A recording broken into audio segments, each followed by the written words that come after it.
Well, hello. I decided I'm gonna read something, and we'll see how it goes.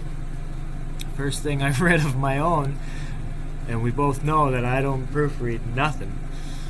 So you and I, you as in the good common people, which is of the area, our area where we grew up, where we hang out, we go to little islands in the same place, we hang out on boats, we turn up the music real loud, pump up the volume, at a special place, at a special time, on a special day, that everybody knows where we go. We're all there, but there's so many you can't tell who's who. So when you have a few bad apples, if there's only 60 of them, and they go to the island, let's say 60 boats, they do something wrong out there, well, there's definitely going to be no problems, even if they make problems, if you know what I mean. So I really do think that it's pretty funny how serendipitously things are. It is so magical, and at the same time, when tragedy strikes, what do? Do you crumble and fold and break down and cry, or do you cry as you power up and move forward? Do you genuinely embrace the death of your loved one, or do you suffer in sorrow and blame God for his being taken or her being taken? If there is a God, how could he do that?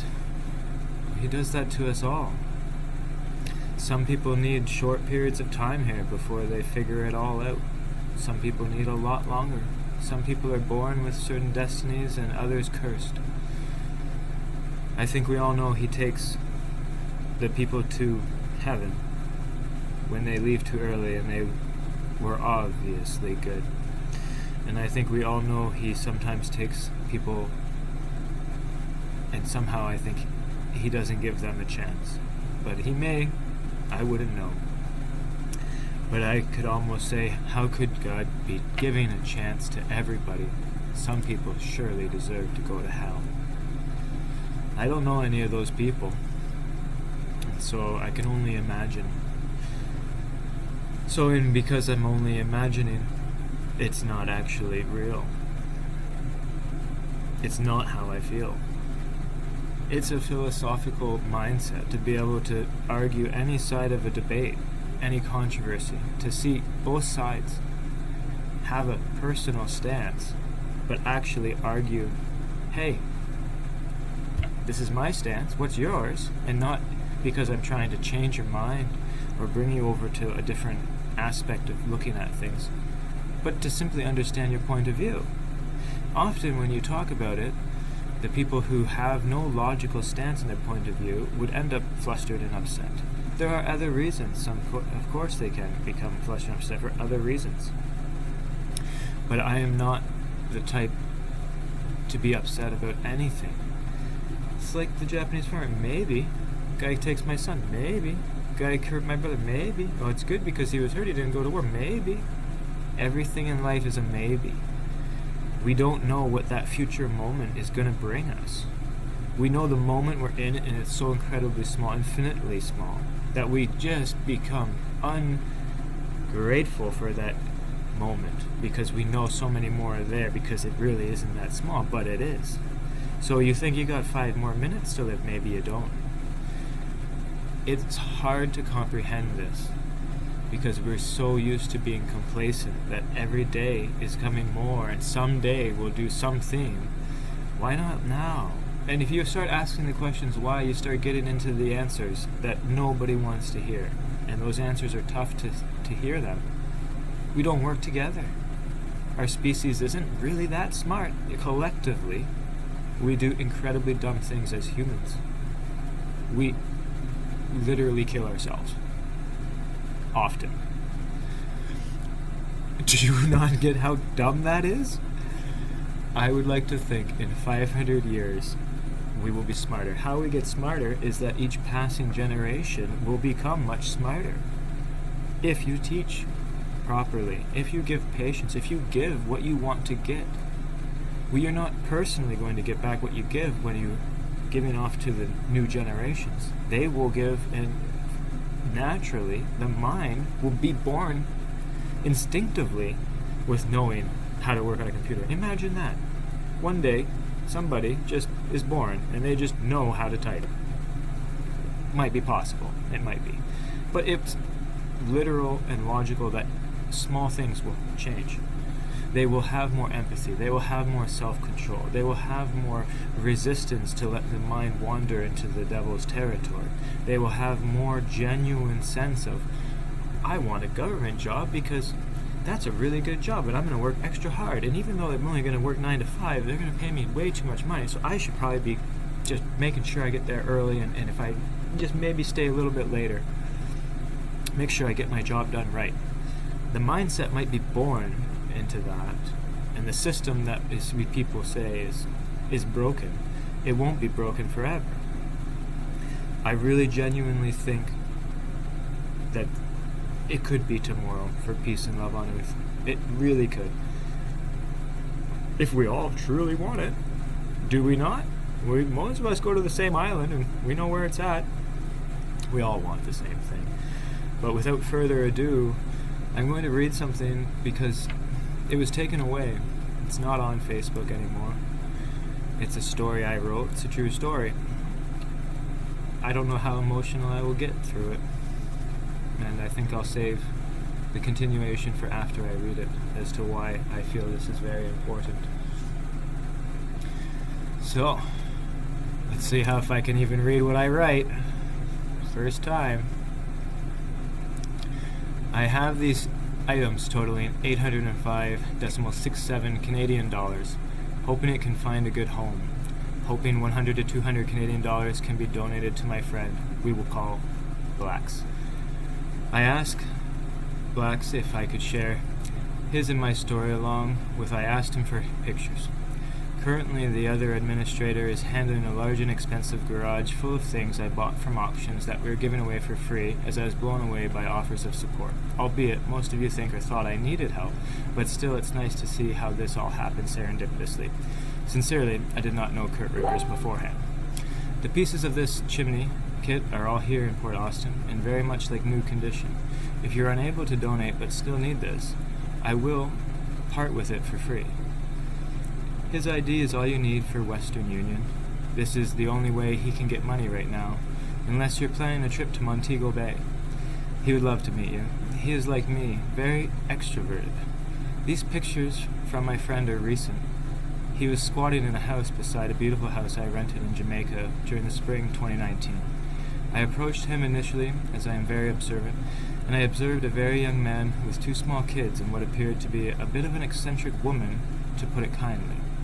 I'm a type to make sure there's no funniness going on, but I was not overly suspicious of him, though I did tell my fellow aviator to keep watch, and that I was going to go investigate and meet the neighbors. He did not approach us. We were 4 traveling at the time with 2 planes. I believe the Airbnb even told the other neighbors there are some white guys coming and not to bother them, so word on the street had it. The different neighbors, who not all that friendly to the opposite direction, would use a large plastic pole and an extension cord stripped bare to dangle over the street hydro lines to steal electricity, and would have to connect and disconnect often due to the regular patrols. It would make huge noises, zippity-zappity-zoo, as the whole neighborhood knows when they're doing it. When I asked Blacks why he didn't do the same as everyone around seemed to do, he told me that it was wrong, and he wanted to do things right, so his children were taught by example. Also that he could not risk getting in trouble as he was the only one who could take care of his kids. I approached him curious to know how life is in Jamaica. Let's try that one again. I approached him curious to know how life is in Jamaica was as he was living. That is seemingly great. I approached him curious to know how life is in Jamaica was as he was, as Jamaica was, as he was. Commas are missing, and I see how it could be hard to read. I approached him curious to know how life in Jamaica was, as he was living in a house with no doors or windows. Literally just a concrete frame, but at least he wouldn't get wet in the rain. He knew the owner of the house and was squatting there so that it would not get destroyed by other homeless persons who may not have been respectful. Over the years since 2019, he would even try to help the owner sell it and get very worried about what he would do when or if it sold. I had guided him on making an arrangement with the owner so that he would make it presentable and get a sort of small fee to help with a relocation. Due to the amount of work it needed in the market, it was never sold, but it would be lost in the recent hurricane. We would become great friends over absolutely hilarious events. I was the one dragging him out saying, let's go, explore.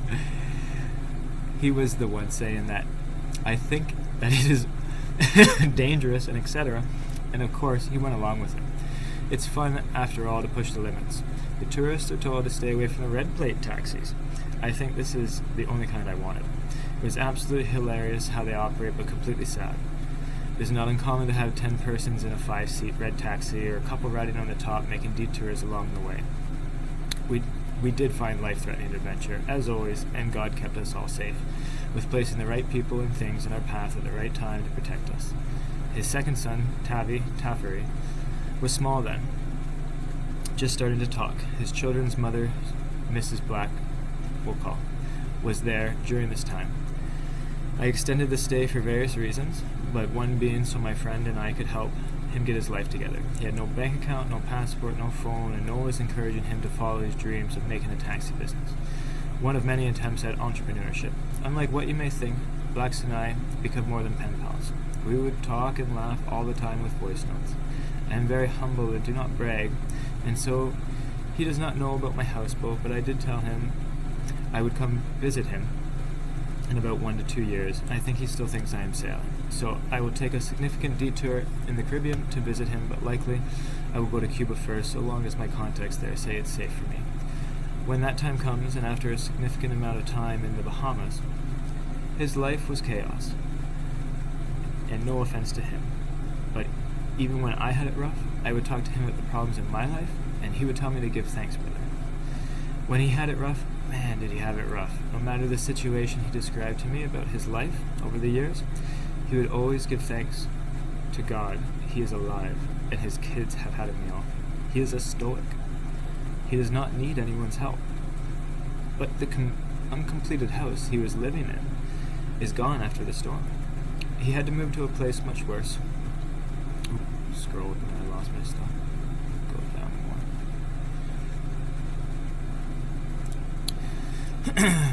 He had to move to a place much worse that had no running water, no electricity, and he was only a couple flashlights. And he has only a couple of flashlights and uses his phone light. The place he had before honestly was not too bad. I could have lived there. He rigged up systems to collect rainwater and had a small battery for lights and a very small solar panel, but he mostly used candles. He didn't want me to see his sleeping area or shower area, and I peeked, if we're being honest, when no one was looking. Functional is the right word. I never asked him, but I didn't need to. I knew everyone slept in the same bed for warmth. Although most of the year, I'm sure one bed was an annoyance, I suspect it was salvation on the cool nights the wind and rain blows. He only has a phone because my aviator friend bought it for him. Otherwise, he would have used the money for his kids.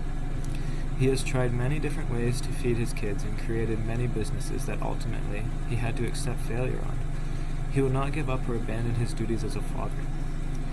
He's a hard worker, very strong, and will take care, doing odd-job construction jobs, which cynically, because of the hurricane, are plentiful. But there is next to no money, simply working for food. His children's mother is the same woman to both children. She has been in jail for a long period of time due to substance abuse and has suffered from addiction for much of her adulthood. Black shared his personal life with me as I did mine with him over approximately 333 hours of philosophy, so we became close. I stayed 1 month with him as my neighbor. His family ate every meal with us at the rental we had. I invited them the day we met, the third day or so we were there, to come for dinner. They came over and we had a great dinner. Mrs. Blacks did the dishes and cleaned things up.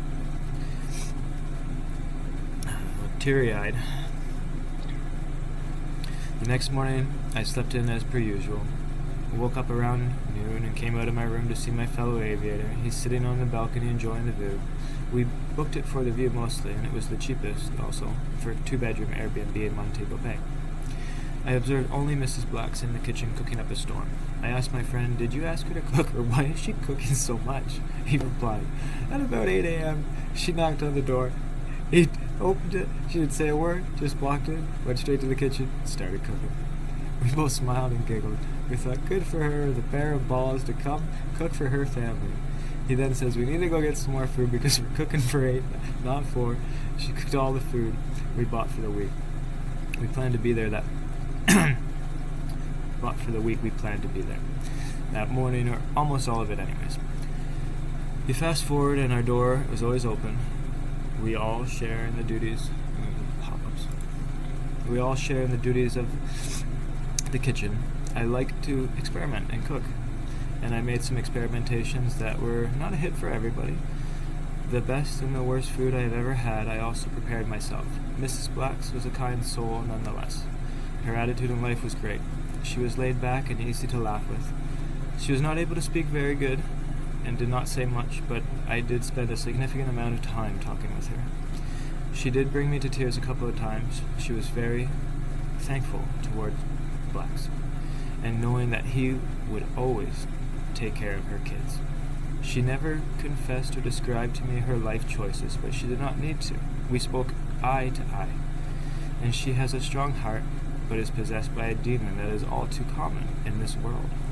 She told me she would not always be there for her kids. I encouraged her to reconsider the logic in that statement, or lack of. She was trying to describe that she had done some bad things before she was pregnant, and she was addicted to drugs that she would later be going to jail for. I just didn't understand her at the time. When she got pregnant with Black's first child, Ashy Javery, it was a one-night stand situation at a party. Blacks then helped her stay sober, and she was not exactly in a bad position at the time, nor a good one. Time to scroll.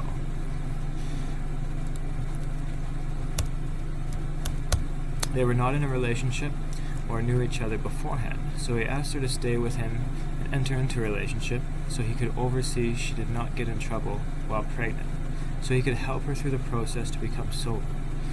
They would go on to have a second child, Taffer, and be in a normal relationship. She was sober when I met her, but I could tell she was a recovered addict.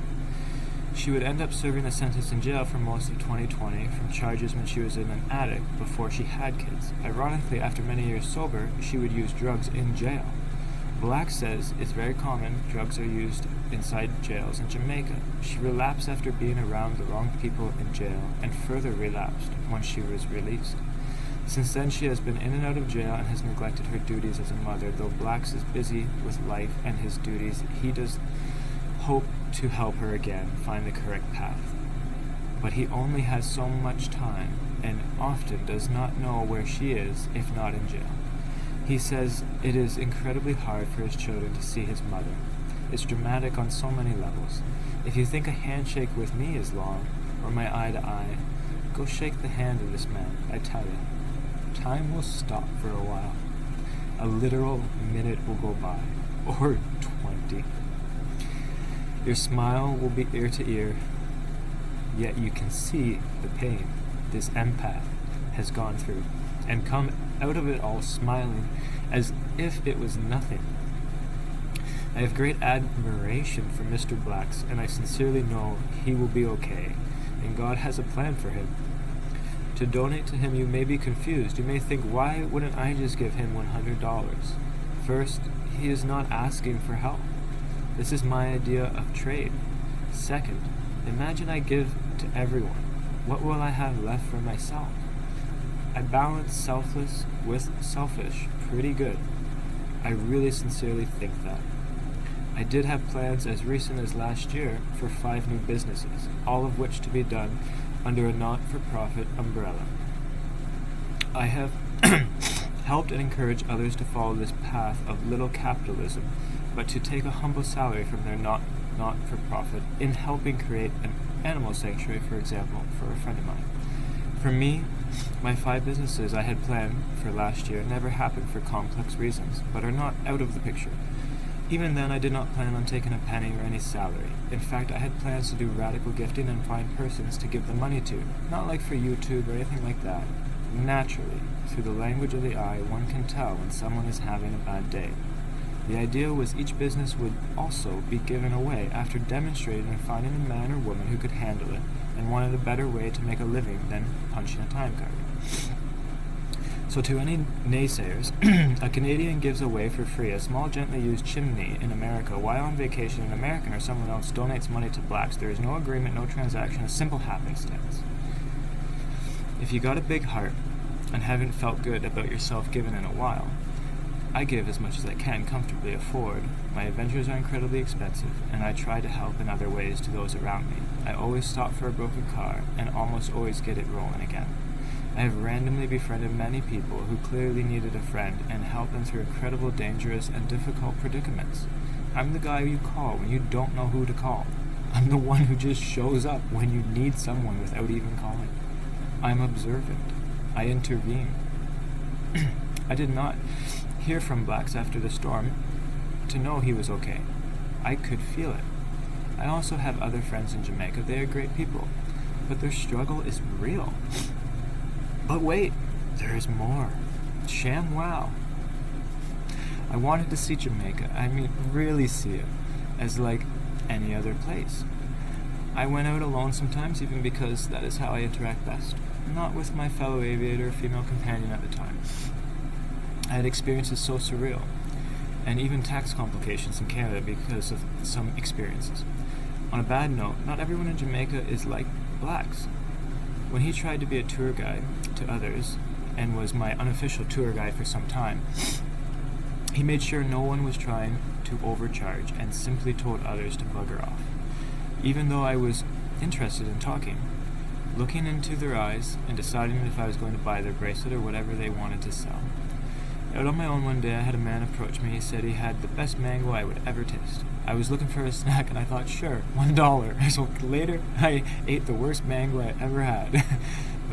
But he was kind, not pushy. Moments later, 2 police chased him down. His pants falling to his knees, and he threw his bag of mangoes trying to run. The police easily caught him, put him in handcuffs, and kept him arrested for over 1 hour. I stayed nearby, vigilant as always. You need a permit to sell to tourists, you see, and to get this permit involves going to the long and single giant building of insanity. That's what I will call it, and it accurately depicts the experience in this building, so no one likes to go there. In formality, it is your DMV, Service Ontario, Minister of Transportation, DNR, Ministry of Natural Resources, Housing Office, Building Permit, etc., everything government, city, local, all rolled into one. Inside, it is wide open. There's approximately 60 to 70 shops or more. If it's a flea market, it resembles your farmer's market, but the building is very big, approximately 500 by 500 feet square, and the vendors, officially government workers, are all on the outside perimeter. So approximately 30,000 people fit, or perhaps more, all gather in the center. There are so many lines you have no idea as the first time where to go. Before we get to that part, I did already get brought to tears, so I probably should blow my nose and pause it for a second. Okay. 1 minute later, we are here. The police had manhandled the guy pretty good, selling mangoes for $1. I approached them and said, hey, he didn't pressure me. I actually asked him for a mango. He wasn't selling anything, etc. And they said he is known to harass people and threatened me with arrest if I did not vacate the area. I relocated myself to a safe distance but made sure the police knew I could see him. I stayed for the whole altercation. I witnessed the police rob this man. They took the entire wallet apart, and I believe based on the color of the money, he only had a few dollars worth, which they took and then let him out of the handcuffs. He walked away, didn't say anything to me, and the police left as well. Didn't even see the police initially, but they were hiding in the bushes, literally. This is the game there. They are just as poor as the man and woman who work, only they use their authority to be corrupt and shake down anyone they want. My fellow aviator went flying in some questionable weather, and I opted not to join him. I went the next day, and we flew around Jamaica and met up at a small airport. So many times on my own, I had what could have been bad experiences with being hassled by locals and them trying to scam me, so I stood my ground with kindness. I even decided to eat dinner with a man who lived on the beach and was cooking in a steel barrel. We agreed I would pay him $40 for 2 plates of food and 2 beers. The local price would be $5. But he agreed this was a kind amount, and he served barbecue chicken and rice. There was a major dogfight, and I quickly put a stop to that, and he recognized I speak dog, and a head nod he did, too. He did not have any customers for the hours I waited for dinner to be ready, nor was he really allowed to even be advertising.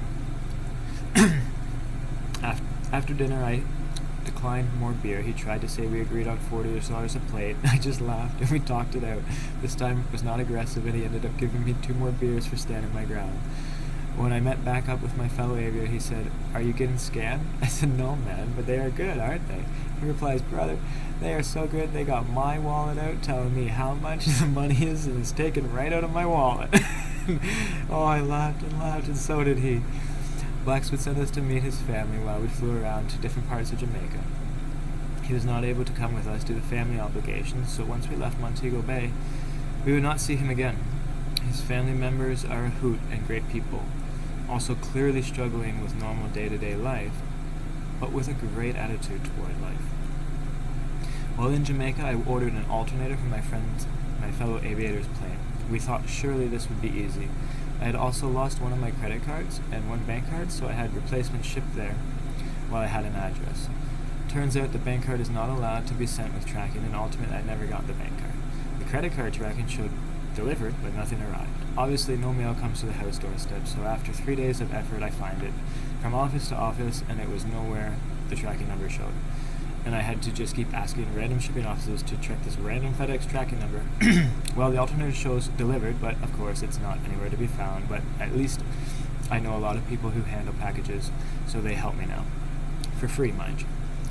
One even says he has to go to the airport and suspects my package is at the airport. Get into the airport now, the section where cargo ops are. They confirm yes, they have my package, but cannot release it without a tax number. I said, I am on vacation, and they say they need a tax number. I asked my friend Blacks if he can help, and they say because it was shipped to my name, it is me who needs to get a tax number, and not to worry, it's a free thing at the local government building of insanity. Not to mention, it has already been 3 days and 2 visits to the airport. I go to this building, not really knowing what to expect, sort of thinking it is like a DMV, Service Ontario. I walk in and my whole senses go berserk. I can't tell what is happening. I take a couple steps, I'm pushed, bumped, poked, questioned, squawked at, and this kind person asks if I need help. I say, I need a tax number. She doesn't know where to go. So I begin to wander a bit. Next, I'm swarmed by government workers, white shirts, we can call them. I was headed for the true insanity section, and they knew they didn't want me to see what the happenings there are. They quickly bring me to where I need to go. There was a line of about 100 people, not exaggerating, and they told the whole line to wait and not to worry. It'd just be a moment for me that I was in a rush. Not true. I didn't say anything the like. It took about 25 minutes to get this magic tax number, which later would be reported to Canada that I moved to Jamaica and I'd have to explain myself that it is simply to pick up an alternator I ordered for my friend. During this 25 minutes, I witnessed 2 separate physical, full-on, intense punch-throwing, violent fights inside this Inside this building, I heard constant cries and screams of sorrow. I heard constant drama from rejection, and I felt intense energy from all the persons, both workers and locals. I decided I would try and take a lap around to go see what on God's green earth was going on in here. I was almost escorted out by hand, so I said, okay, see you later, thank you, bye-bye. Took a few steps outside and turned back. No one was watching, so I went back inside. There was no security, mind you, and I headed right for the mosh pit. That's the best what I can describe it as. This is spring 2019, sort of the end of the season for the busy tourist time. The stories I've heard during COVID times, wow. Anyways, I didn't get more than about halfway toward that mosh pit of insanity before the white coats surrounded me. White shirts, white coats. They tell me I have to go. I say, are you sure I have to go? They say no, but if you stay, that it will create more problems than there already is, and that there's so many problems they would just really appreciate. I simply turn around. They were not aggressive, they were sincere. The workers were not bad people. I saw their eyes. They knew more of a struggle than I did, and I obliged to the kind request and left.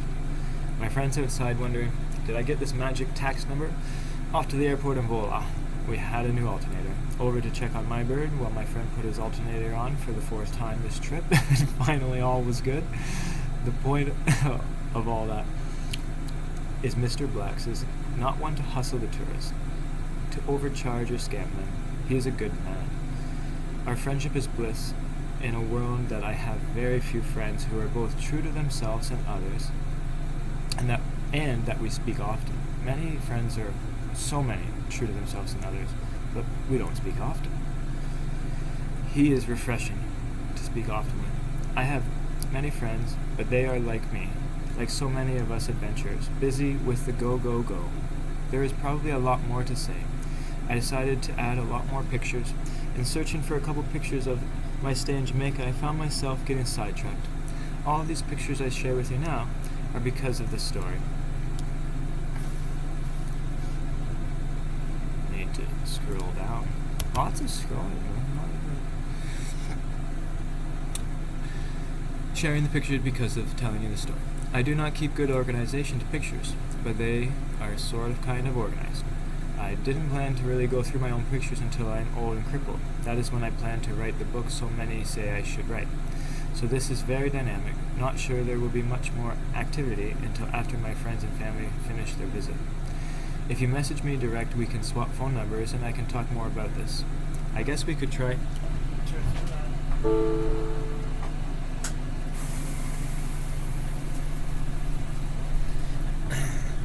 Little boat emergency, that's all. I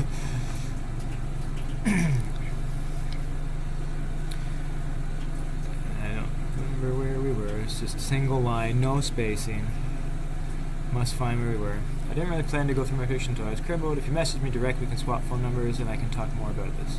I guess we could try a GoFundMe, maybe? This is a community discussion to give insight to the plan. I really think no one needs to donate and that we simply need to make the Mexicali and Captain Steve YouTube channel, open up the webcams for public access. For now, I don't betray anyone who has come aboard and had philosophy or shared some tears. I think we can simply click the video and let it play in the background. Is there not a time when your phone is idle? Imagine you use your phone as part of this movement. To let the video play for an hour, in theory we can get $5,000 or more a month. This is how we order 3D printers on Amazon to schools, badass computers to libraries with discounted SolidWorks and Adobe software. I have the contacts from previous career. And talk with locals about doing the church luncheons. It's also where I find the people naturally as I roam the streets, setting aside money, roam the streets at night who need help, and also where community members speak up and say, hey, I know a vet, he's living in these rough conditions, and we start setting aside money so he or she can live at a nice hotel where they would enjoy buffet breakfast every day. I feel like some contacts at the Marriott and affiliated hotels would offer discounted rates for permanent housing. I have at a minimum the corporate rate, but I suspect with the right approach we can do real things that most will think, no, it's too good to be true. But no, really, watch. Hence why I'm steering this ship now. I have no issue showing it all step by step along the way. That would mean access to see YouTube partner program, the money's in, the bank statement for monies, and I'm sure there are plenty of fact checkers here willing to help with accountability for all money spent. I sincerely can make it very easy. If you knew my spreadsheet abilities and also how accurate my business trips were, sometimes in the tens of thousands of dollars worth of whining and dining, you would know I can truly keep track of it all. This won't be some big steak dinners for all type of bullshit where we write off dinner as a non-profit necessity. This will be very different. My exact words to a former employer when he simply just wanted me to tell him a number were no. When you grow your business, others will not be like me. I want to lead by example so you can use it as a template for expenses for others. I also want you to know I work hard and will eat what I want to eat. Sometimes it's McDonald's, sometimes it's a quality meal. I eat when I'm hungry and I sleep when I'm tired. I could go on for many hours, folks, but I think that's enough. I don't think it is. I also decided to attach some pics for Sherlock and Watson, aka Sherwood and Michelle. I haven't checked out their page yet for things they want to fact check. But I like these two. I really do. I like these two people. Even though Michelle is very angry with me right now. I think they make a great pair and triggered that previous long write-up. But in here there is a pic or maybe video from 16,800 feet, with the density altitude being at 20,000. I think I'll have to save the story for another day on that one, and certainly save the story of the time I go even higher with oxygen and the adapter breaks, so I put a giant bottle in my lap and crack the valve and drink from the high-pressure gulps while monitoring my finger and managing a ground boost turbo system while wild weather on the jet streams, climbing over mountains and high winds with turbulence, navigating Class A airspace and very difficult to read turbo inlet temperature with different mixture cable, not the twist kind style, but a slide lever, ultimately having a useless air traffic controller show poor professionalism and escalated emotion, so I speak to other planes directly, airliners, and manage my own traffic and tell the controller he created an emergency and I'm going to get out of his ego, more or less, but that story can come out another day. I warned him well in advance what was about to happen with 5 minutes if he didn't change. I would be forced to do an emergency descent if he didn't open the airspace and lose radio contact in the valley. He had ample time to manage the traffic, steep mountains terrain, VFR over the top, gear drop, full flat, crank and bank, yee-haw. Good thing flying bolts dropped like a rock. Icing was a non-issue, but certainly obviously for me. Sidetracked to a fellow aviator story, landing a 172 with so much ice the front wheel never touched, and when they climbed out of it, it sat on her tail. His words, not mine. Time to scroll down. He had some other ones he definitely doesn't want me to share. All mine, however, have been thought about in advance, meaning the what if that happened that I thought surely won't happen did, and I have no panic and go, oh, glad I thought about that. That emergency descent day, I knew the weather below, so I knew it was going to be fine.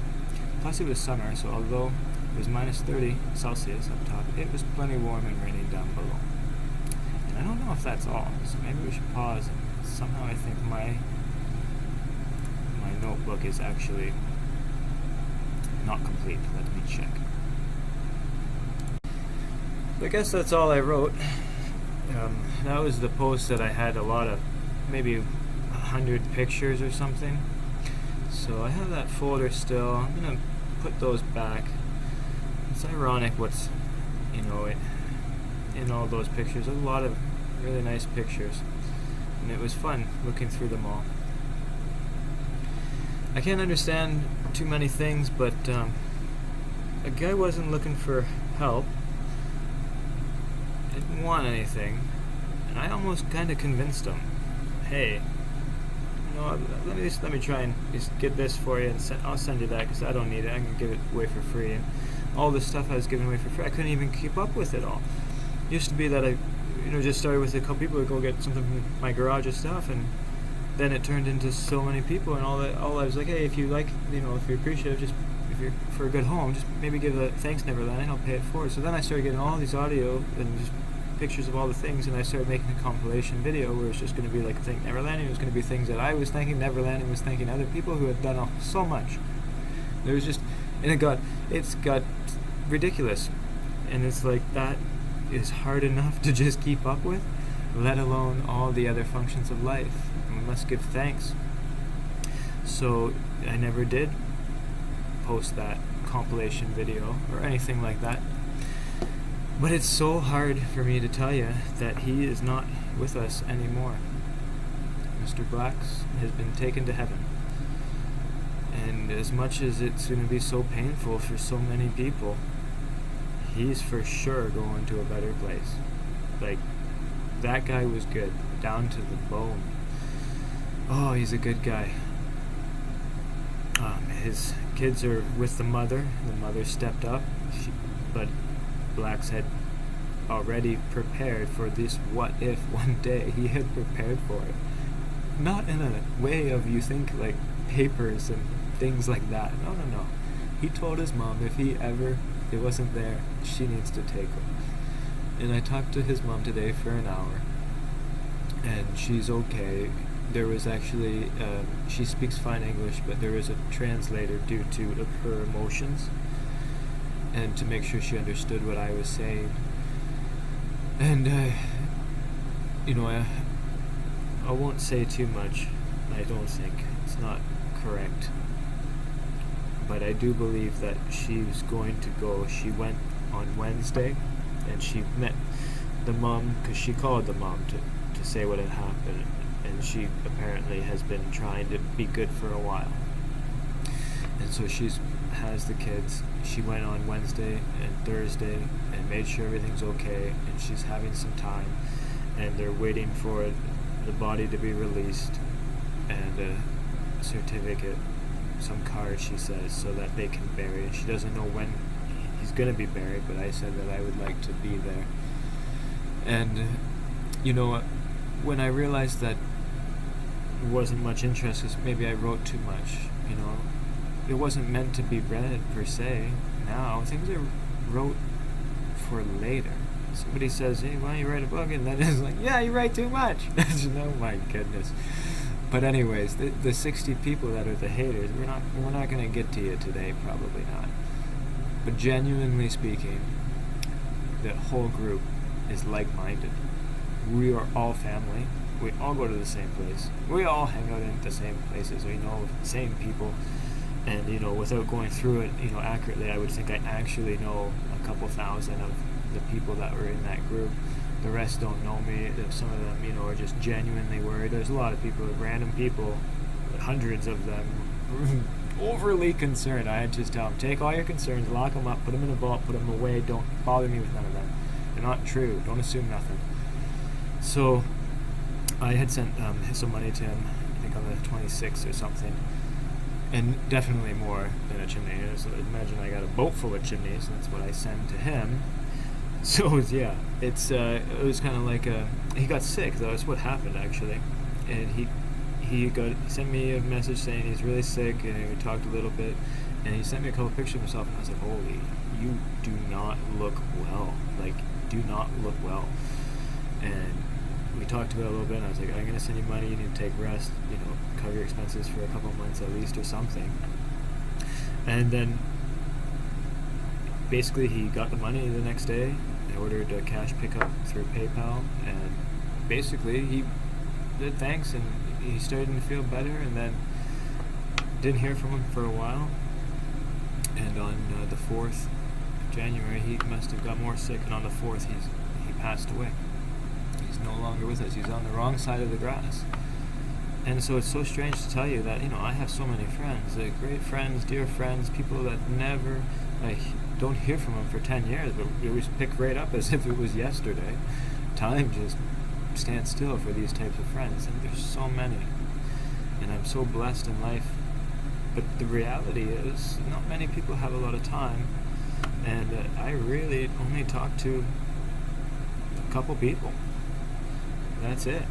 I keep up with a couple people. I have friends in the happenstance, and we hang out and we talk about things, but just to be talking with somebody on the regular since I met them, I only spent a month with them, and he wasn't talking to me to get money all these years. He was my friend. He was genuinely my friend, and there's very few that actually we talk often. Maybe there's some groups of communities where we meet once a week, but this is more of when we're talking a lot more than that. But anyways, it's just so sad, and it's just so weird, and that's like when maybe the energy, or like somehow the negative energy, he takes it all, like the Green Mile, he sucks it all up. I try to take away all the bad. Something like that, I just feel is so surreal. But it's also, I feel, a trial of my own, where this one, I could be sad as I am, and I've cried, tears of remembering, not tears of sorrow, tears of remembering, and perhaps tears of wondering, but I do know that he was taken to heaven. I'm not confused. That kind of guy does not go to hell. He goes to heaven. Like, hands down for sure. So, yeah, if I told you he was the only one that I talk to often, then what the hell? It's ridiculous, the signs of God, that he is good, that he is alive, that he has everything he'll ever need now for all of eternity in heaven. He has 2 kids. He already raised them. I don't know exactly how old the kids are, but I feel like they're like 7 years old. And yet, they're probably at the maturity of 18 or 20-year-olds. And that is a good lifestyle to have, to gain the experience to teach the next generations with intelligence and professionalism and parliamentary language and appropriate articulation of opinions. And without being a bully, especially not a bully to strangers. That's crazy to me. And so I would describe that I did not see any of the extreme comments besides what people had sent me screenshots of until I was actively working behind the scenes telling Dr. Evil, aka my friend, aka Sincerely Mindful, that he is a good guy, but yeah, we're not going down that one today. He's a little greedy, being a little greedy, but everybody has their greedy moments, and he's wasting it.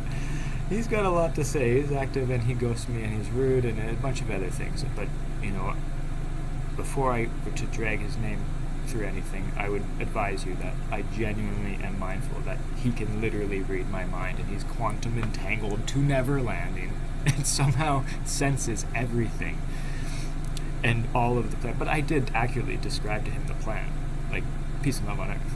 That is the plan. So I mean, it's open there for anybody to get engaged with and know. It's simple. Humans want the same thing. You need an alpha leader to set that in motion and keep everyone in check, especially when you have what the world is going on in today. Wow. And so it's just funny to me that some people can sit on a keyboard and bully somebody else. And another place not too far away, a 4-hour plane ride away, guy's struggling. He's straight up robbing in the streets just to get a loaf of bread, because that's what happened to me down there. I saw the guy looking at my loaf of bread, and I was like, that guy's gonna rob all my things. I'm gonna give him this bread, but also he looks like he needs that bread. And I said, hey, I see you look hungry, here's a loaf of bread. And he looked at me and his eyes just went, wow, man, wow. You're giving me? Yeah, I am. And he scurried away, and I was like, whoa. And then I went and got some more stuff, and we were going, it was about to downpour. And this, kind of homeless girl living on a piece of cardboard, straight up, a very, very overweight, big girl living on a piece of cardboard outside of like a convenience store. It says, come on under her awning, stay out of the rain. I thought, I'm okay out here. I'd rather get wet, just, have my own security. The person's like, no, get over here right now. You don't know what's going on. She's like, you don't know what's about to happen. And I do, because I've seen it here many times. And I'm like, okay. So I come closer, and she said, nope, tuck it in, put the stuff over here, put it right there. And I was like, okay. And within not even just 30 seconds later, that same guy I gave the bread to, and his, people standing back behind him came up to almost be like, I want the whole bag now. And she looked straight up, fought them. He got attacked. She hit him. And I was like, yep, that's how you deal with that, I guess. And she was an alpha female. And she was the one that had the awning. The rest had to be sleeping on their cardboards in the rain. I'm sure they probably put their cardboards elsewhere and try and find little spots. The rainy season, I'm sure, is not enjoyable. Incredible amount of homeless people in the streets. I mean, I make fun of Toronto, and because they're struggling to clean up the streets. I make fun of a lot of cities because they're struggling to clean up the streets. There's a lot of homeless issues. Most of the people in the stereotypes will say there's homeless issues, they all doing drugs. I mean, not all of them. Alright, I know some people, I've met them. I've seen a homeless guy cut his little patch of grass, and I said, I gotta talk to you, man. You're clearly not on drugs. You're cutting grass, or you're on a lot of drugs. He's like, no, I don't do drugs, I'm sober. He's like, I just live like this because I can't afford anything else. He's like, but honestly, I keep those guys up there because they don't come near my space. I don't go near theirs, but if there's problems over there, I'll solve them. And I'm like, interesting. So there is a lot of problems in Canada's homeless system. And, there is something to be said that statistically, most of it is drug addicted issues. They're not sober people. Actually, they're almost encouraged to do the drugs. Canada's cops have like a decriminalized can't turn a blind eye here in BC. You don't even have to stop. You guys see a guy shooting up in the street. Cop is not obligated to stop because he's not breaking the law. And I would think that most cops kind of say, hey buddy, you're making bad decisions today, and they would try philosophy, they'd try tactics, try de-escalation, but when he's not breaking the law, what can they do? So there's some heritage Canadians that genuinely want to clean up the streets and are not able to because of certain conditions of the law, which you might question, and I really, really, really genuinely am not going to take us all the way there today. I will keep it to the point. But in Jamaica, the homeless people, they're not drug addicts. They are straight up poor, incredibly poor, starving, poor, filling the street. And I mean, Jamaica's a pretty good place. So I don't even want to start naming names of the other places that it is even worse. Jamaica's good for that. Oh, it's a heartbreaker. So there's just so much I could say about the dynamics, but the serendipitously thing of it all is that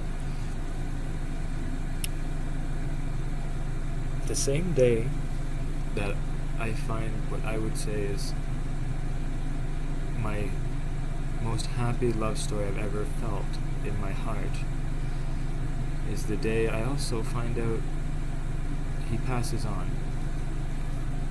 And my aviator friend told me, but I kind of was wondering why I hadn't heard from him in a while, and so I got in touch with his family. It's quite sad, and I hope that I'll be able to go there. I'm not sure when the funeral is going to happen. I told her I needed probably like 5 days notice because of things in my life to organize, but I'd probably try and get there even if she only gave me an overnight notice. It shouldn't be that hard. I don't know where it all goes and things like that, but yeah, it's got John Coffey written all over it, or Mr. Coffey, whatever his name was, and he's a good guy. And I really strongly feel like, because I wrote that story, and only the very few people that learn by reading, which is probably like 5 or 10% of the population, learn by reading. I personally don't really learn by reading. I can, of course. I can learn by all the methods, but there's a lot of people that can learn by all the methods. Some people can only learn by certain methods because that is what they just focus on. They like to learn a lot and they just keep going. They don't practice the other methods. Anybody can practice other methods and become good at it. So I intently actually wanted to write so that those small groups of people could enjoy, because those small groups of people, I think, most people don't have the time, and like even a lot of people in my family are like, yeah, I can't read that. I don't have the time. And I'm like, oh, don't worry, it's actually not important. You might want to read it in like 10 years. It has nothing to do with Neverlanding, because I'm not going to give my story of all the common things that people want to, tell me how do you think? And there's, it's the naysayers come up in person, and their attitudes, and the people, and their strange behavior, calling me strange. And it's like, what? You need a mirror.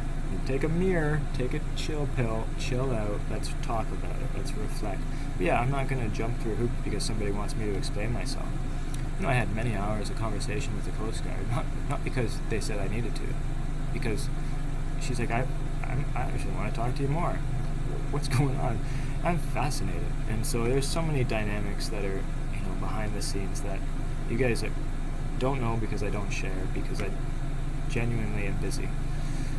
I really do care about everybody in the group. I'm happy that there's a large number. But Kurt and I, you see, we're in a standoff. He wants to do some weird things to make it go to like big numbers. And I said, no, I want there to be less numbers. I want to find out who's who. I don't know any of these people. How could they not be good? We don't want bad people. We want good people. We want like-minded people. Some people might stumble in. We want to kick those people out. We don't want them in there. You make a death threat, probably should get kicked out. Like, come on.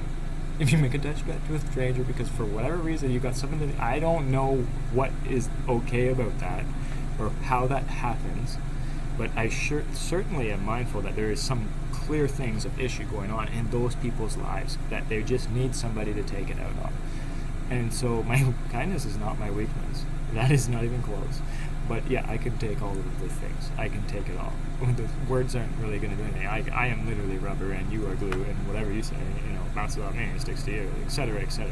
Talk to the hand, face, don't give a damn, etc. There's like 1,000 things that I had that when I was tiny. So yeah, unfazed. As much as you want to try and phase me or rattle me, that's funny. But anyways, it's just, I really think that everybody prayed for him. I think there was a lot of energy that genuinely thought he's a good guy, and somehow our prayers were answered with him going to heaven. And are we selfish to want to bring him back, or to have reflection that we wouldn't have done what we did if he's still here today, if he's still here to be able to spend time and enjoy life with his kids? I made some compilation videos that are more or less me speaking. They're not to read between the lines. They're literally what I would say to somebody. They're quite controversial. And anyways, a lot of them are kind of around the topic of you choose happiness, and you choose suffering, or you choose whatever you choose. Nobody's going to force you to be happy. Nobody's going to force you to suffer. Every decision you have in your mind is a choice. Your physical body could be hurt, but your soul is inside, and it's something that you can control and you can be happy about. So genuinely, I believe that it wasn't that we prayed for him to go to heaven. I believe it was just, we're going to do something good and help a lot of people. And it's going to be unlike, really kind of anything. Maybe there's a few people that do that. I just don't know any. The story of Gert and Fred. So this is a story I learned from permaculturalists. They are a group of great people, incredibly smart, eccentrics, we'll call them. They are genuinely good people. And they taught me so much. I could probably say 10 inventions that they were utilizing that I had no idea even existed. But anyways, the story is like this. Gert makes $7,000 a year. Fred makes $100,000. Both of them are satisfied in life. They have everything they need in substance. They are more or less happy. They are happy, let's say. And they're both going to come into $100,000 more. Gert doesn't know what to do with it. She doesn't want to change her lifestyle. She is content and happy. Fred is buying a speedboat, for sure. And so Gert decides that she thinks, well, I'm happy in my life. I have everything I need. And I would like to do something else with this money. And she then uses that money to better her community and help others get to the position where they're like her, making $7,000 a year. And this is kind of like how that was, the story I'm sure was used to, this is our community, we can help you, this is how you can make the food and sell the food and, have these animals and make them, this is enough what you need for your substance. And your spending money is really from excess, but your substance is free because they're living essentially a life like that. Very humble. So yeah, it's something to be said that I'm okay for my life, and I'm gonna be okay, and it's just money. I can always work and make more, but I do have myself positioned nicely. And I thought, yeah, okay, maybe one day, it's been 13 years since I've been on Facebook. I thought maybe one day. My one day is peace and love on earth. Someday, one day, yeah, peace be with everybody. Humans are, and this is realistically 500 years away. If we're being really realistic, I'm an optimistic, and I would love to see it in my lifetime, where we all just hold hands for a while, sing kumbaya, etc. You know how it goes. Sit around a campfire. We're all so like-minded, all humans. More so in clusters when we stay in the same area. We develop cultures over time. We develop, tendencies. It's really interesting, and I genuinely do think that one day the humans will build something so big that imagine like a telescope so big that you can see, and you could almost look around. We might be able to see the size of the guy. He is big. Like, if the universe as we know it fits on his bench, like his workbench, maybe he's a laboratory engineer and he's working on nuclear fusion. He's got nuclear fusion, big type thing, taking up a giant, kind of auditorium size thing going on in his place. And he's big, and he makes some nuclear fusion with something that he's got, and here it is, that everything is there, and he's looking at it as if it's one atom to one atom now combined, and that everything of the universe to us is inside of that. The scale is unfathomable. It's not possible to really imagine that until you start to ponder for a long time. And that's why I try to ponder things every day. So genuinely, he's probably very big, and one day the humans will probably look him right in the eye via a machine that the humans make. He'll be like, wow, look at my creation. Could be something interesting. So we don't know really exactly where we are. We are all lost. And the only thing that we can really know is based on our past, our histories, or what has happened, or what have yous, the happenstances, the coincidences. There's more proofs to the existence of God than just religion. That religion isn't that. Religion's a common sense, to the sense, oh wow, look at that, God's real. Yeah, it makes sense when you look at the physics, when you look at the history. The Big Bang, okay, maybe that's the nuclear fusion reactor on the guy's desktop getting flicked on. Ba-boom. And so maybe that, start when the James Webb Space Telescope is looking at that oldest spot. Maybe that's the tunnel of what you would call like an MRI tube, or it's the out to the where his world is so much bigger than ours. The scales are hard to understand. The reality is, I genuinely believe that there is energy. I mean, people, you don't believe in that energy stuff. It's like, hey, there's like Wi-Fi and radio waves, like cell phones. Like, yeah, the light, the sound. We only see what we see and hear what we see. But that's like, we're all on the spectrum, folks, and it's so small. We're in this narrow spectrum, and we're trying to micromanage that whole entire the middle, tiny little spectrum that we can see and hear out of the whole thing. We can use machines and see the other parts of it, and hear the other parts of it, and translate it to us so that we can understand it. But then we're trying to break it down on this little tiny sliver that we operate in, humans, on a small scale, and we want to even micromanage that, and then we gotta, as a collective, we have a name for every mindset, right? It's just somebody needs a doctor, needs a pill. It's not the way. So you could judge whatever you want to judge, you can say whatever you want to say, but at the end of the day, I choose happiness. I choose peace. I'm quite content in my life, not because I have money. If I had nothing and I was sincerely on the beach, sleeping in the sand, staring at the stars, I'd give thanks to being alive. And I'd pick my socks up, get to work, and build again. So, I think the kids are going to be alright. Black's Mom has a lot of support right now. People come together in these types of communities,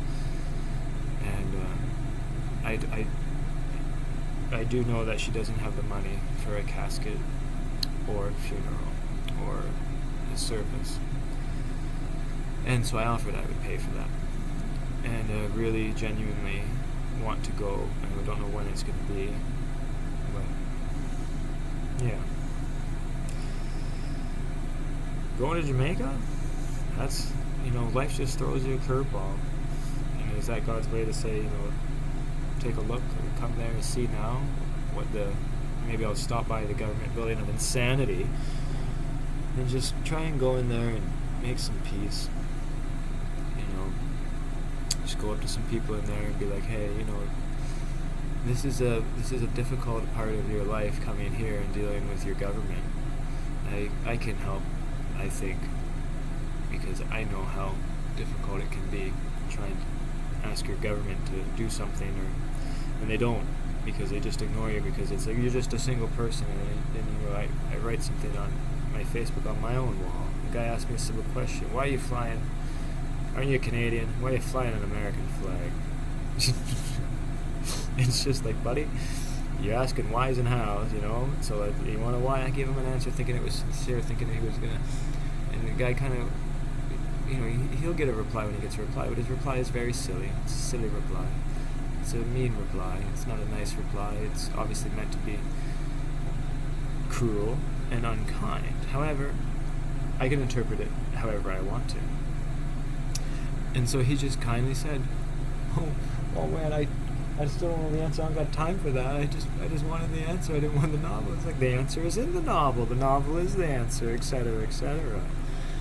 And so there's a kind, mindful way to be thinking that even the guys that are bullying you are kind, actually. And so even all the bullies, even the 60 of them, I actually think they're trying to be bullies because they're genuinely thinking that, oh my god, I don't know anybody that would survive that or be able to do that, or it just doesn't make any sense to me, and I just need to tell this guy, you're an idiot, and get out of there, you're gonna die. Maybe. So, I got a lot of personal messages. I don't think anybody really wants me to, share that. I don't think anybody really cares to see that, not because they are not interested, but it's not going to be enjoyable to see those types of things when somebody remains calm, cool, and collected and says, hey, you're hurting me, it feels this way, I don't like it, can you please stop it? And they just keep going.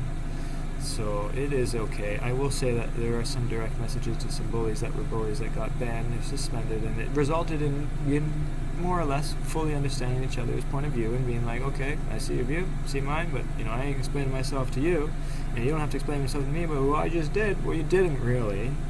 Okay, you're just explaining why you're trying to get at me and trying to get me to explain myself to you.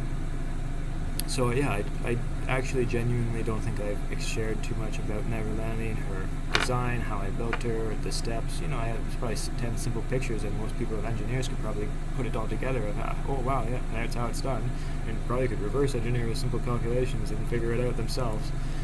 But instead, it's just, yeah, I needed to do my phases, and then it was pretty much for Kurt to find out, because initially I had thought, wow, somebody with a Facebook group with not many numbers is making money, but I didn't realize that that's not how Facebook groups work, because I just genuinely didn't know. So then, we just casually went about it, and he gave up the ownership, the whole group. He did.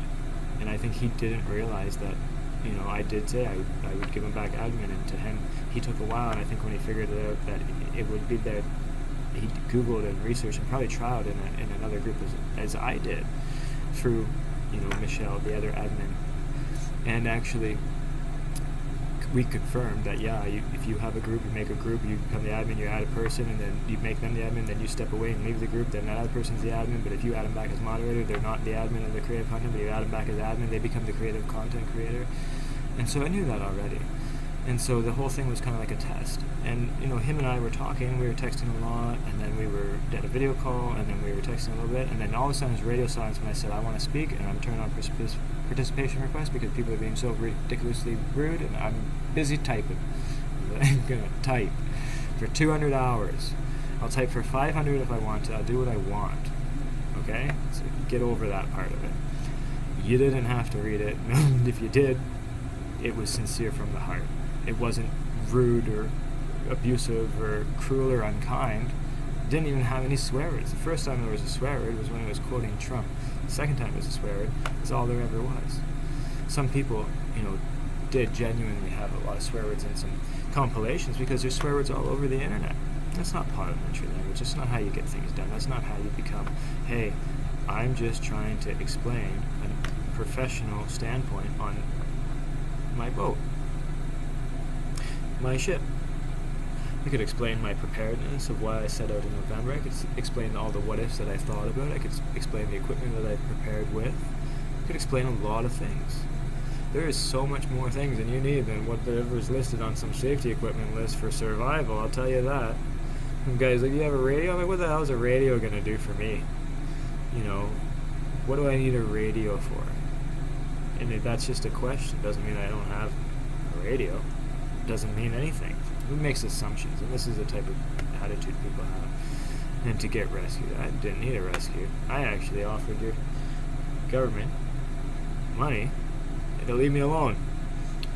people are chasing me down, stalking me. I'm like, I don't know what's going on here, but these guys are funny. They're calling me funny. I'm like, I'm going to go disappear into a remote island and be out of cell service and play Ring Around the Rosie until the ice comes, if the storms are going off the island, whatever. And so that whole plan was discussed with the Coast Guard. I was like, you'll probably have a lot of people think I'm dead, and so, there's going to be no cell service there. I'm like, no, there's cell service right there. I'm like, no, there's not. I've already been there. I already know there's not. If I want cell service, I'd have to literally hoist my phone up into the air to be able to get it. And so I said, we'll talk on the satellite comms, and we should confirm it works so that we know that it works. And so we do confirm all that it will work. And they understood. Like, you don't have to. I'm like, yeah, I know, but they think they can find me. We'll see about that. And so there's just funny things that happen, but then I have a change of heart. Once, there's enough people sending me the pictures of all the generosity, then because initially I made an assumption, maybe that's not right for me to have done, but it was that, because in my experience from this whole time building, at one point I think it was probably 50-50. Half liked the idea, half didn't. Then it probably turned 60-40, then 70-30, and then once some people started seeing my plan on that, I think it was more like 85 good, 15% naysayers. And so, statistics can only be given on people that I've actually spoken to, or people that I've actually communicated with, which is only like 500 people of the group, even though I think there's like 2,000 that have actually met me in there. But so statistic-wise, if there's 50, that is, the extreme bullies that I've never met, out of 500, right? Then that is a little bit more like exactly where I'm at, like 90, 10, it's like 12%. So, yeah, maybe that is about what it's at. 10% of people hate it. For whatever reason, they think that their opinion matters.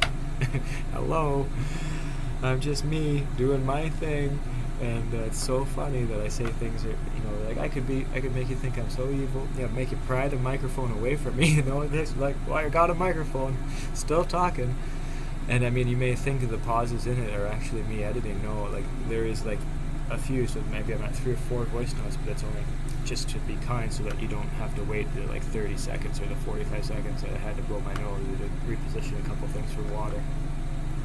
So it is incredibly ridiculous. Children behaving like adults and adults behaving like children. And that's where the egos really get upset, is because the youth is saying, hey, we kind of know a little more than you. Like, we're the ones that help you use the computer, so like you don't have that ability to research every day, all day, and really learn. But most people just assume if you're on the computer, you're doing nothing but wasting time watching videos or something like that, like entertainment things. Or maybe you are learning from that, or you're watching documentaries, you're researching articles, or you're keeping up with peer reviewed, are you in the the news? How do you get your news? You read things, and for me, I got pen pals. I talk to the people.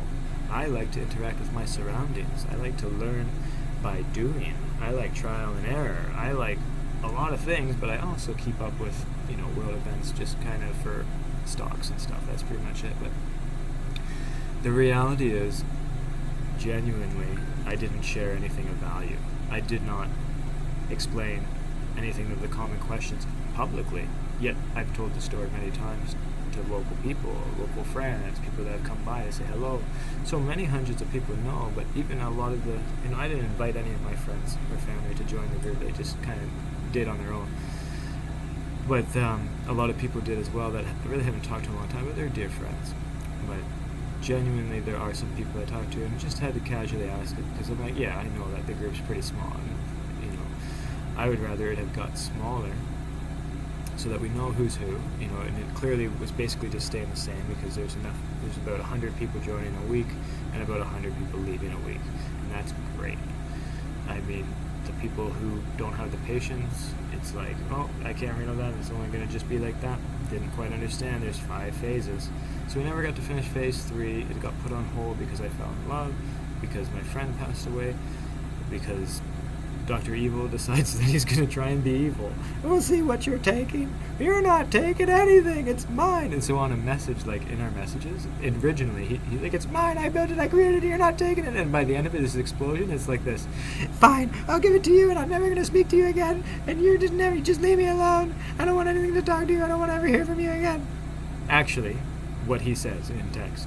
And we solve that in texting, and it comes around. He's like, oh, wow, yeah, great, yeah, it's going to be great. It would work together. It's going to be great. And one day we're going to have a picture on it and this and that. So kind of, a little bit bipolar, a little bit dyslexic, like we all are, a little bit impatient, and I know a lot about his life. But before I, sink the battleship and drag him through the mud, I don't think we need to. I think we just genuinely need to all leave that group. That guy ain't been to Jobby Nooner. That guy didn't ever. Some people think that he's checked in somewhere means he's been there. Like, come on, people. Really? I haven't been on there in 13 years, and I know that ain't real. Wow. So we all go to the same place at the same time, I actually went very early. It was the third Friday. I missed the message because I'm not on the social media. I do genuinely have friends that I meet them in the same place. We meet there. They anchor in the same spot. It's very easy to find. And actually, this girl, Wanda, which I'm sure many people know, she made me a very nice necklace. And there was at one point, I think there was 9 girls all glitter bombed in my hot tub. And one girl was looking at my necklace, which was just beautiful necklace. It was super handmade. It was a magical necklace. She said, can I just wear that? And I was like, yeah, I'd like it back. Don't leave with it. And she left with it, and I forgot. And I even watched her walk away. I didn't even realize that she had it still because there was just a lot going on that day. But it's okay, maybe she'll bring it back one day or something. Maybe she'll see me there. It should be pretty easy to see me there this year. I can go in there with Never Landing, but Never Landing's an aircraft carrier, and I'll be taking the plane. It's just ridiculous.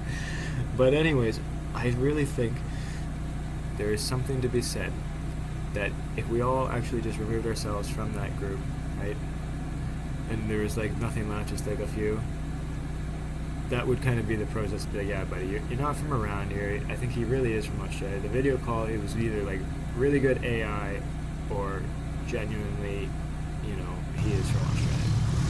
And if he's really good AI, then he could be anybody. Right? There's voice synthesis, that's 20 years old. And there's it's really not that hard when you have a video. Video call is actually very easy because it's not high quality image. So Adventure Man. Anyways. So yeah, I don't know who he is. Really, I don't. It could be a girl. Might be a girl. Probably is why he's got no balls. Behaves like a girl in text. That was cool, huh? You're not that was a little off center. And I'd be like, no, you built the virtual Neverland. 5 nights. Perfect for me. Because he said he's up 5 nights and didn't sleep. And I was like, yeah, sure, I probably did around similar thing, but I also have hundreds of nights. You stayed at 1,500? So your little percentage isn't even 1% of the effort that I have put into Yeah, the we real got thing. open cloud. And also, I'm not just going to participate with somebody who I think is capitalism because you Hey, want all these welcome numbers. to Jamaica, yeah, man. sure, we can be there one day, but I don't want to like that. You I floated a little want while. To know the people. I You're want us to running- come running together out of and make a runway. community because I know we're No, all I so wasn't. like-minded because we're all boaters. We're all Perfect. going to grow up on the same waters. We're all going to the same Sweet. islands. It's ridiculous. And so let's really not forget that we're all neighbors. And there's a lot of other things. People can understand why I'm not political. I'm not political. I never voted. I've never voted anywhere in this world for anything. I've just been me. I can speak about something that's common sense. It should be common sense to go clean up the streets. Garbage is literally everywhere. Double up the garbage, double up the population. Seems pretty simple. Double up everything. I've talked to enough people to know I'm not going to go down that road too much. But sincerely, there is something to be said for what can be, and that is big tech can pay the views, and 100% of it can go wherever anybody wants it to go, and collectively we can put it wherever we want. We can buy things for any school. We can just order it up, and it just lands on their doorstep. They don't even have to walk up. We can do this. We can do those things, and all of the energy. My life is pretty adventurous, and if I actually strapped on a camera, there would be a lot of laughter because that is what my life is like. It is full of laughter and adventure and just pushing the limits. And so, there would be something that, somebody else would need to do the video editing, because nobody got time for that the way I live my life. But ironically, I'm, sitting here with nothing else to do, kind of, sort of, not really, but there's a lot to do. But with genuinely putting my time aside to give so that I end up, hopefully, receiving what I can give again, vice versa. So had it worked like how I wanted to occur, he would have literally given up the admin. He did that reluctantly, and then he would have became the admin again, just like he was, and it would have been respectful knowing that I did that and just let me do my thing and not force me to explain myself, because he probably wanted me to explain myself, and he's like, his messages aren't really that nice, and he actually speaks poorly of the President Trump, and I have to correct him on how it all connects to peace and love on earth, because he's not very mindful, my opinion. But I genuinely do think that he might see it as a possibility, so I always remain hopeful and optimistic that he could be there, but I'm not afraid to never talk to him again. I really don't care. I've never even met the guy. So the reality is, I think he needs to understand some things, needs a little bit of time, giving him some patience, But typically I do think that the best thing we could all do together collectively is just, close the group ourselves. He left some post, so see what's taken as if it's his. Like, oh my god, man, it's just a group on Facebook. If we all leave there, you can have that one. We make a real one called The Real Neverlanding or something silly, but I would like to get back into it. I think he held us up. We were just about to be finishing phase 3, and that was going to be a conclusion video that I actually had made. It was so surreal. Like, it was many things. So I had been making these, all my efforts when I do a lot of work, it take many hours, so I had set up a camera over these weeks, and I had been making time lapses, so just, very fast videos of just a whole bunch of work put together, so that I could show, like, how much effort it actually is to survive, more or less. And then the ultimate one was, when somebody gave me Old Glory, and I'm gonna, hoist her up, and I'm singing the song, right, but I'm also playing the song, so the morning how it went was I went out for the normal dog walk thing, and I'm, showing a video of how much effort it goes into putting the boots on and her clothes on. It's like 15 minutes, and how cute she is, and Mexicali and everything, and it's just beautiful. But I was gonna, make it very fast, but it is a lot of work, and it's like, that is how nothing brings me down, because just putting dog's boots on, and the way she's just dressed right now, she's just cute. Just her cuteness level, nothing can get to me. I mean, it's not that. I was like that before, but, it's just so over the top wonderful. So I was making a video of that, and then how she was doing, and all the different angles. It'd be nice professional videos. She's walking out the door, she's going over, doing her thing. We go for a run as normal. And as we were doing the run, there's 3 people on the other side, and I had never seen those people dressed in those clothes. They ended up being my family, but I thought the dog was a little bit too big to be family, and it looked like, why would they be over there? There's the girls there. They were just out for a walk, and they just said good morning. I said good morning, and they tried to talk, and I whistled on them, and then I went for my run, and they had walked all around, and then I had a car, and I was bringing over some blankets, big blankets, and this person hollered, "Do you have some laundry saw me for your laundry?" And I thought they just saw the laundry and realized that I'm gonna go do laundry, and I thought, no, thanks, I'm good.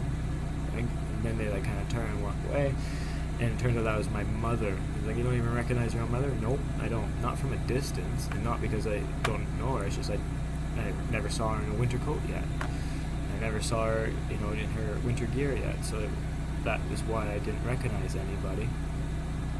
So everybody was all bundled up in their different clothes, so I'm just used to a lot of people coming by. So then I just go about my thing, and I was going to make the video, it needed moments of the song. The song would be for the whole thing, right?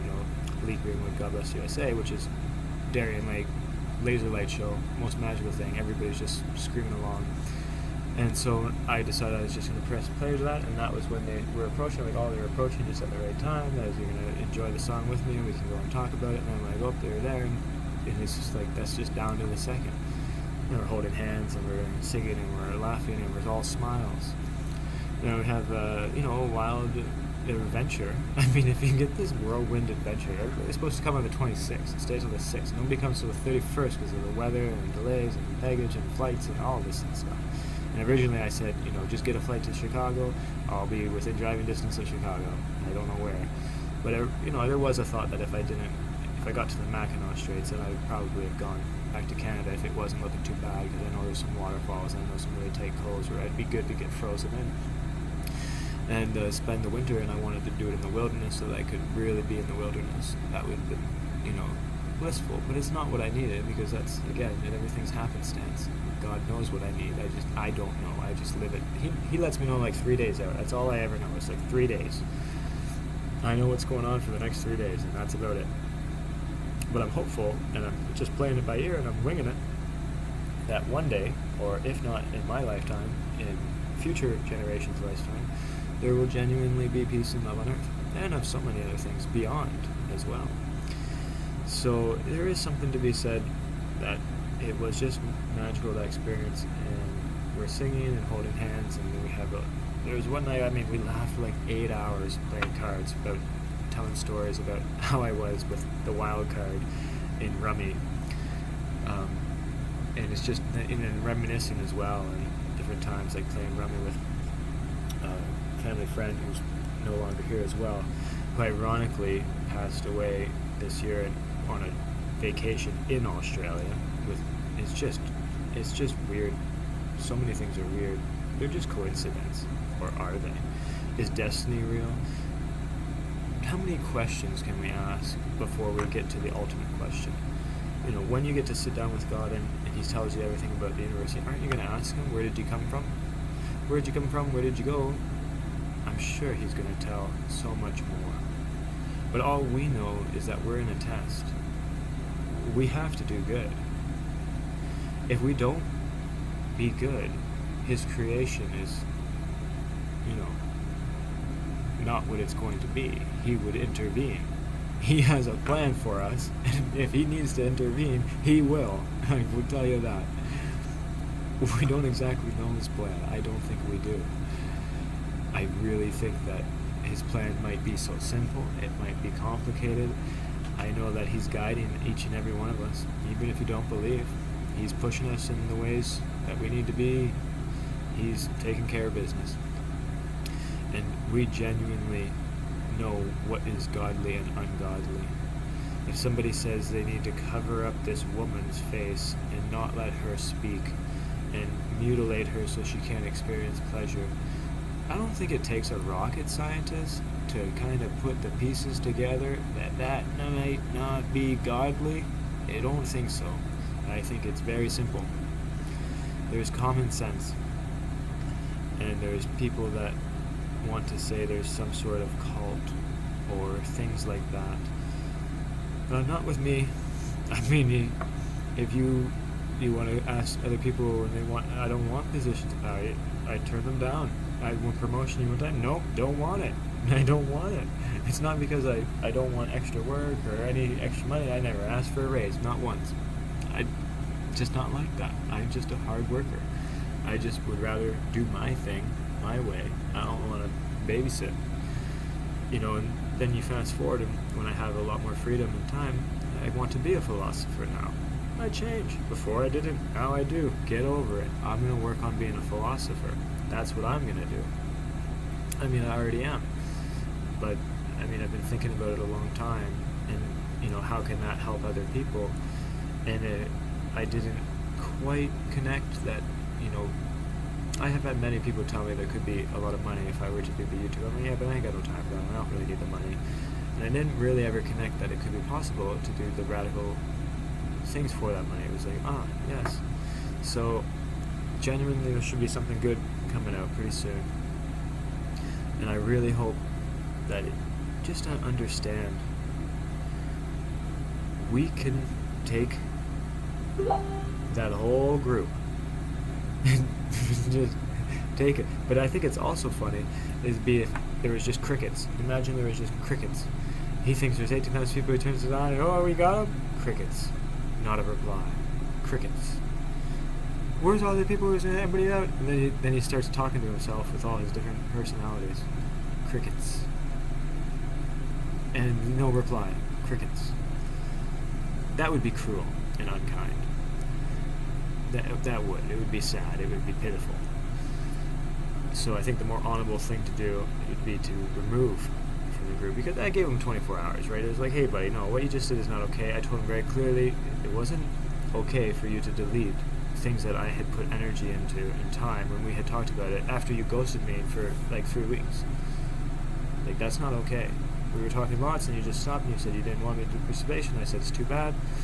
We agreed that already, that it's mine and I need to do this, and I didn't tell him that it was going to be off soon, but I did have that intention. It wasn't forever. It was just to limit the people that don't know how to articulate and they want to blast bully comments. It'd be different if you want to put your opinion. That's what people don't get. If you say anything, it's your opinion. But in text or writing with no tone, that tone is missing. I don't know. It's like if I say you're a bully or you're a bully, it's very different, same words. And so there's just something to be said that we need to have professional and articulate communications, because there's a lot of things that could be discussed. And the second and third agendas are discussing things that eventually I would like to discuss politics. Eventually I would like to discuss many things that are happening. And so as much as you think that I wrote about something, I ain't shared nothing. I really haven't shared anything that I consider to be valuable. But I do consider what I've shared to be personal and heartfelt, but it's kind of like you think you want me to just write about Neverland, and it's like, nah, I can write infinity about walking down a park. So there's a lot to be said for, the strange thing, and I had asked, Black's mom to call me today, and I was out for a run, and I thought I need to run far today, but I was like, I bet you should call me, so I take my phone, and sure enough, she called me when I'm at a place that I'd never even been through in my life, because today was somehow the day that I go exploring. I just ended up being in a great place where I could have that phone call. It'd be clear, I think. So yeah, we need to articulate with professional and kindness, not allow I don't know what it is. I don't get it. I really don't get it. But I'm going to keep saying, hey man, you took that thing away, you took my post away, and he unbanned and unsuspended all of the people, many of which a couple had made a death threat, but many had been just really nasty and just unholy, ungodly, not nice. And without asking, and I was like, whoa. And then I sent a message, there's no reply, and he's ghosting me still. So then I undo everything. And then that's when I make a poll and say, you know what, let's compromise. I put my stuff back. He wants everybody to be unbanned. I guess so. We can do that now. I was going to do that phase 5, whatever. We do that now. It's no big deal. We'll see if they come. Give you a warning. Let them know they're back. Hey, cool. I was kind of hoping by phase 5 that everybody that I was talking to directly that were in that unbanned and unsuspended group would actually come around to their senses. And some of them just don't reply, but most do, and they just get more mean. They just keep getting more angry that I keep killing them with kindness. And that's just ridiculous. But it's like, okay, if you got more to let it out, I guess you gotta get it out, feel good about it, I guess. I don't know. I don't know why you're doing it, but I'm trying to get to the bottom of that. But I know that I'm just a stranger, so you shouldn't really have to prove yourself to me. But it's like ironic that you want me to prove myself to you, but you don't want to do it to me. And it's like, I'm giving you first, a whole bunch of energy and time so that you can give it back tenfold, in the sense you go to bed, you just press click, let it play. We take a lot of money from the YouTube people and we give it to a lot of good people. Simple as that. That is as literally as simple as it gets. So I really genuinely hope that there will be something good, and I'm gonna try, and if it only ends up that I get $50 one day from YouTube, I'm gonna give that $50 away. But I kind of feel like that I don't need Kurt's group, that's fine. But I also feel like there's a lot of people that go to the same place at the same time, and when they actually realize that group will dwindle. So it would be just a shame. It would be kind of mean to Kurt. So I think that we should just send a whole bunch of messages to Kurt and say, hey, speak. 'Cause in this time that he's ghosted me, I'm also watching his activity, and he's doing things in other groups and talking about gun law and gun control and the issues in Australia with the incident of the mass shooting. he told me about his personal life, his kids. He's the stay-at-home dad, and that he was drinking all day and basically just fucking around on Facebook. And we had a lot of different things that I was like, maybe he didn't have time. And then I invited him to come meet me. I said I can't let anybody be the admin unless there's eye to eye. I need to know that he's good. I need to peer into your soul so that I can tell that you're good. Or he didn't want to come here, and I was like, I don't know. I even offered, I said, if you're a boater, I can offer you to have security at a marina, get your boat tied up. I didn't know who he was. I just made generalization that I could take care of your property, I could offer you money for that, and if you got a family, you and your family can come, I offered him that. And he said, no, his exact words were, if I was 10 years younger, I'd be there in a heartbeat. That's what he said. And so that attitude has somehow changed, obviously, but it's because I think he might be relatable, even though it's complicated. But yeah, I do not think he likes me liking Trump. I think he might have Trump syndrome. Just the word kind of sets him over. And he definitely don't like my flag, but I don't know if he would. I don't actually know that, but I do know that he genuinely thinks that he's corrupted and he's going to do something bad, and it's like, no, the guy's got everything he needs. He's genuinely putting his heart into doing the good thing. So basically, he didn't want that, so I came up with a creative idea that I would, make him get the admin away, we would debate it, we'd talk about it. He does do that, and I'd give it back so that he knows I'm trusting him.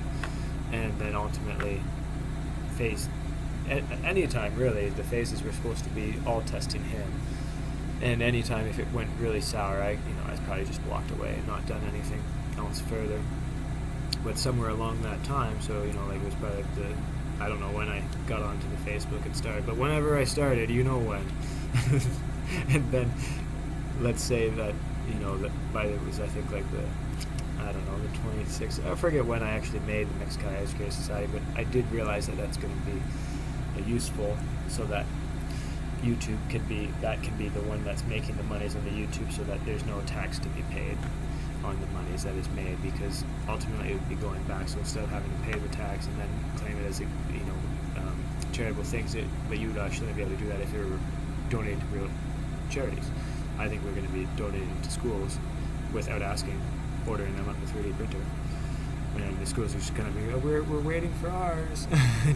Eventually it should be like that. I hope so, and hopefully we'll be able to get, I think, every school, maybe, because people want to say what they want to say, but I'm going to do the math on it. It shouldn't really be that hard if people make millions of dollars on YouTube, and how many millions of schools are there in the country. It should be simple math. It might, not really that complicated. Might not even be a million schools in the country, I'm not sure. But on the journey and on the path, I really think that there will be a lot to do that is good. It can be the local communities might have something that needs fixing or replacing or buying, and they might say, we got everything we need on the people-wise, and then the other one is the women that are abused, or maybe they're in an abusive relationship or something like that, or they're oppressed, or they need a place to speak, or somebody to feel safe, or more or less a community to have their back and help them out, get them out of some situation, put them up someplace for a little bit, help them out in their stability and independence. That would be, I think, step 2 of it, once we actually are getting some money. And then 3 might be, if communities come together, we could try and bring together some potlucks, do things like that along the way. Anywhere I go, I at least will stay 3 days, 3 nights, that is. And, I'm always going to be on anchor. That's how it is. I love that life. I like it a lot. Life on the hook is so good. So, anyways, then there could be more, right? If there's more money, then we can start. You got the women and children, right? We can do maybe more things in that aspect if there's more to be done. But then we would be able to take care of, the people that have served and are living not how they should be. Especially, how can it be that in Canada, some people come to Canada and they got an apartment guaranteed, and if there's no apartments available, they're putting them in a hotel, and they get a bunch of money and a guaranteed job, even though some of them are maybe educated and should be working in their field. They don't consider them educated, so they just, you're in the fast food, no jobs for the youth, and you got, and outside of the apartment or the hotel that they're in, there's a guy that was a vet and he served and he saw stuff and then sits there in a tent because that's all he can afford. That is heartbreaking. But he's not doing drugs. He might be drinking a few beers because that's kind of his, friend. Because everybody's turning a blind eye and bumping them and saying you're just like the rest of those homeless people that are addicted to drugs that the government lets in the door and promotes them. No, I'm not like those, he might say, but I guess I kind of look like them. But you see, my space is clean, theirs is just filthy. It's ridiculous how people are mistreated, judged, and it breaks my heart. I've talked to many homeless people. I walk in those dangerous parts. I just go for walks and I just see the eyes, and I can just tell, hey, you're not out of your mind. What's your deal? How are things here? Well, you know how they go, he says. It's usually how that goes. But then there's problems, and maybe there's ways to solve them by just communicating intelligence and experience and sharing wisdom. So hopefully we're going to do something like that. I mean, I'm going to try. You think that getting kicked out of a group is going to stop me? Nah. That group is small anyways. I didn't even invite anybody to join that group. If I invited a whole bunch of people from around this world, and then there are all those people that are around this world that are going like, wow, that guy that I talked to for, a lot of hours. If you worked with me, we worked together for like 18 hours straight a day, and as I'm working, maybe, half of that time, we could multitask and probably having philosophy at the same time, or in one form or another. There's a lot of people, and I taught a lot of people English too. And so there's a lot of pen pals that genuinely are intelligent people that have communities of hardworking people. And I would really like to one day invite them to join some community like that, a discussion where they could, watch or participate, or because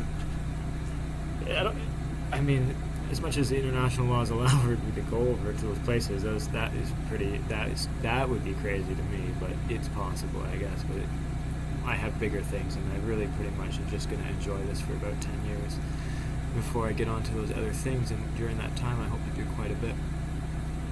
So it's going to be interesting, and it's going to be an adventure, and it's going to be probably like cringing. Like, I think a lot of people are going to like cringe a lot. So here's to the future. We've got to go back to phase 2 because some bully wanted to bully. And like, as much as like I may have taunted a lot of people or just, bombarded a lot of people, ain't nobody got time for that.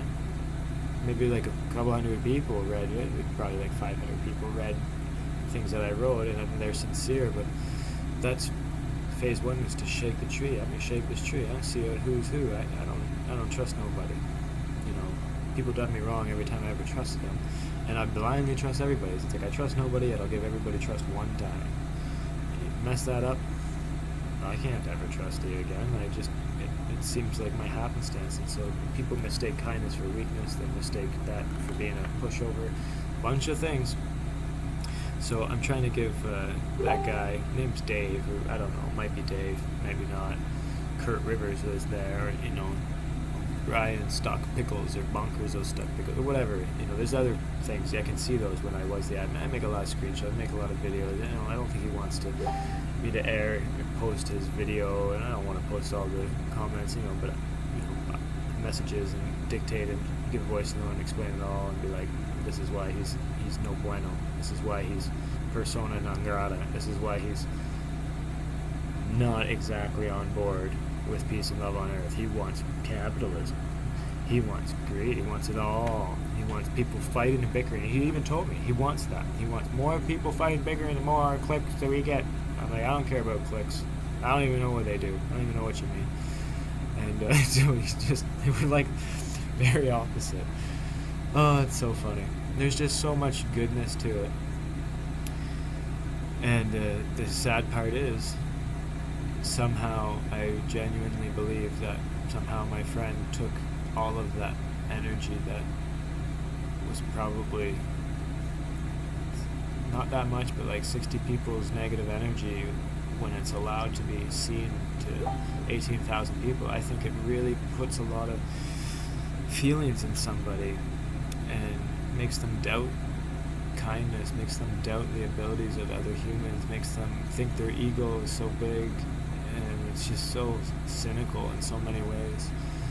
And so hopefully we can, as a community, recognize that, you know, one of a very close friend of mine's passing, the happenstance of the timing of it all is not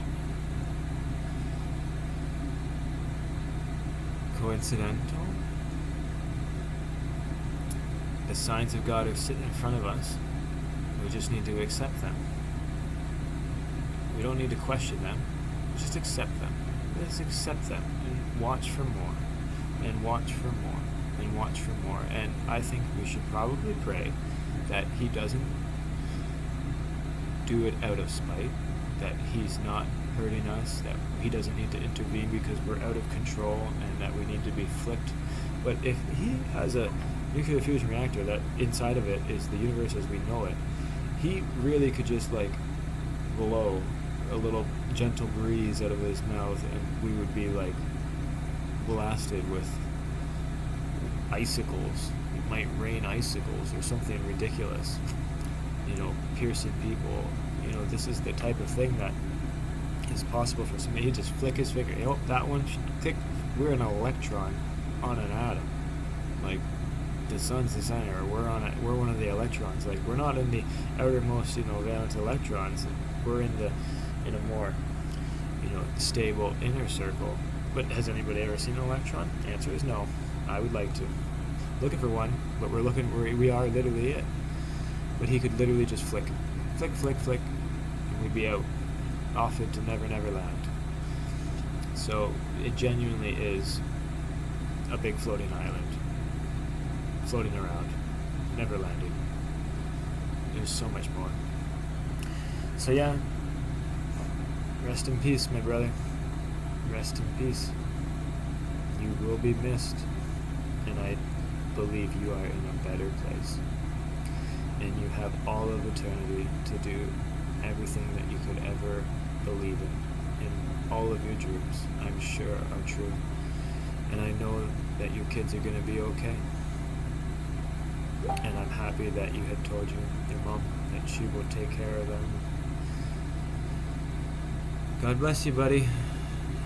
God bless you. You are a good man. A very good man.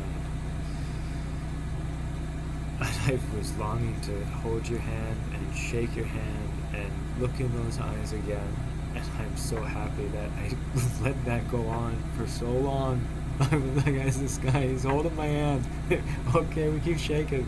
I was just so happy.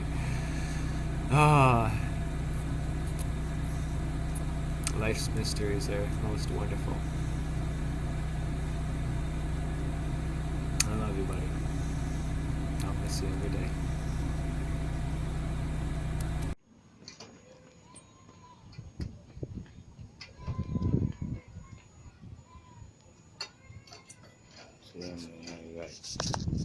My boss, I don't come here. I mean, supposed to connect.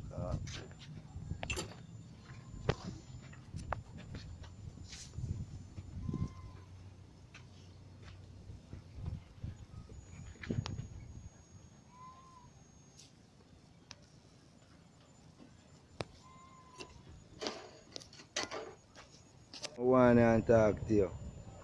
Just here now, man.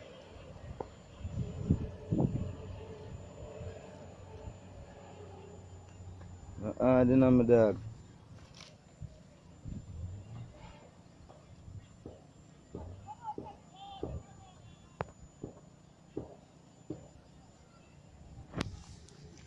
Come.